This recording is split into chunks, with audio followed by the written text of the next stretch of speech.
अस्सलाम वालेकुम स्टूडेंट्स, बिस्मिल्लाहिर्रहमानिर्रहीम। हम एक्सरसाइज 1.2 कर रहे थे जिसमें हमने सबसे पहले 8 पार्ट किए एंड देन हमने दूसरी वीडियो में सवाल बनाना सीखा कि सवाल किस तरह है। जैसे कि यहाँ पर क्या कहा गया कि a बराबर है x और वो x क्या होना चाहिए, पॉजिटिव और इवन और 10 से कम होना चाहिए। b के बारे में कहा गया था कि ये भी पॉजिटिव होना चाहिए लेकिन ऑड होना चाहिए और 10 से कम होना चाहिए, 10 से कम। ये दोनों क्या है, सबसेट है किसके, यूनिवर्सल सेट के, जो क्या है वो भी पॉजिटिव है लेकिन 10 से कम है।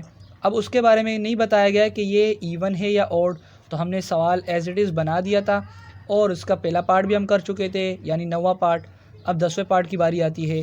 सवाल कुछ इस तरह था हमारे पास स्टूडेंट कि ए बराबर था 2, 4, 6 एंड 8 और बी बराबर था 1, 3, 5, 7, 9 और यू के बारे में कहा गया था कि ये पॉजिटिव इंटीजर है लेकिन 10 से कम। ऑड और इवन का जिक्र नहीं किया गया था, इसलिए हमने क्या किया 1, 2, 3, 4, 5, 6, 7, 8, 9 तमाम तर वैल्यूज़ लिख दी। पहला पार्ट हम कर चुके थे यानी 9वां। अब 10वें की बारी है। तो सबसे पहले सॉल्व सवाल एक बार फिर उतार दे। ए प्राइम इंटरसेक्शन और बी ये मालूम करना है। इंटरसेक्शन का पता है आपको कि जो सेम हो उन्हें लिख दिया जाता है, जो बकिया रह जाते हैं उन्हें नहीं लिखा जाता और वही हमारा आंसर होता है। लेकिन ये इंटरसेक्शन मालूम किसके दरमियान करना है, ए प्राइम और बी के दरमियान। मुझे बी की वैल्यू सवाल में मौजूद है, मुझे दी गई है बी की वैल्यू ये रही, लेकिन ए प्राइम की वैल्यू नहीं मौजूद। तो ए प्राइम का फार्मूला क्या होता है, ए प्राइम बराबर होता है यू माइनस ए।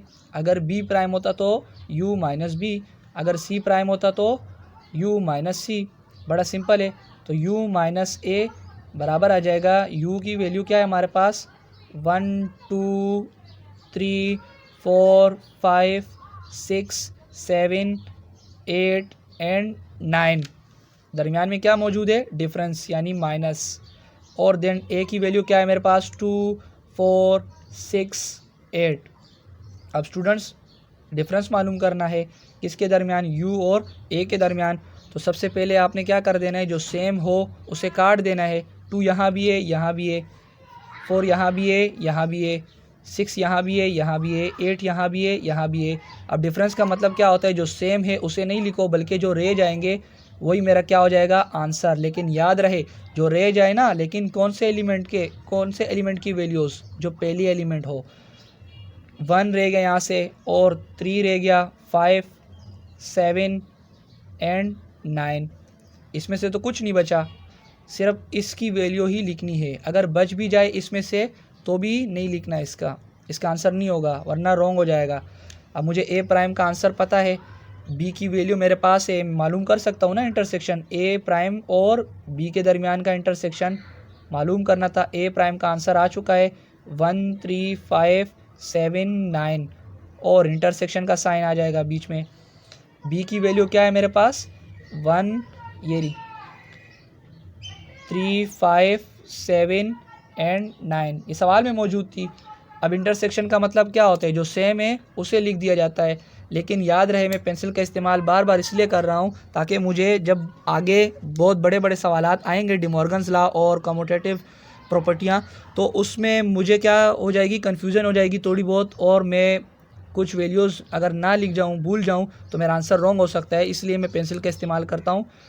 तो जो सेम है ना उसको अपनी याद दहानी के लिए काट देता हूँ। 1 यहाँ भी है, यहाँ भी है, 3 यहाँ भी है, यहाँ भी है और 5, 7 एंड 9 तकरीबन तमाम तर सेम है।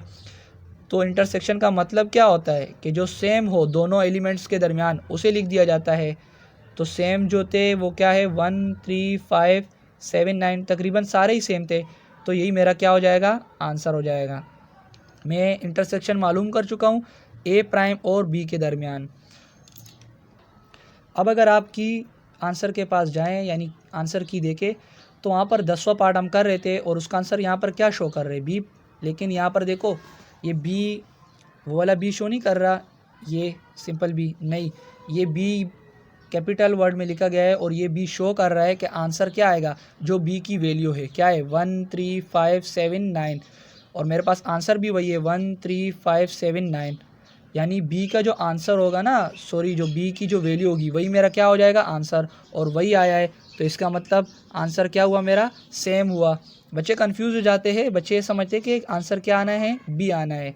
उम्मीद है आप लोग को ये सवाल आसान लगा होगा, और अगर आपको ये वीडियो पसंद आए तो लाइक करें, शेयर करें और सब्सक्राइब करें, ताकि आपको मज़ीद हमारे चैनल की वीडियोस रिसीव हो। शुक्रिया।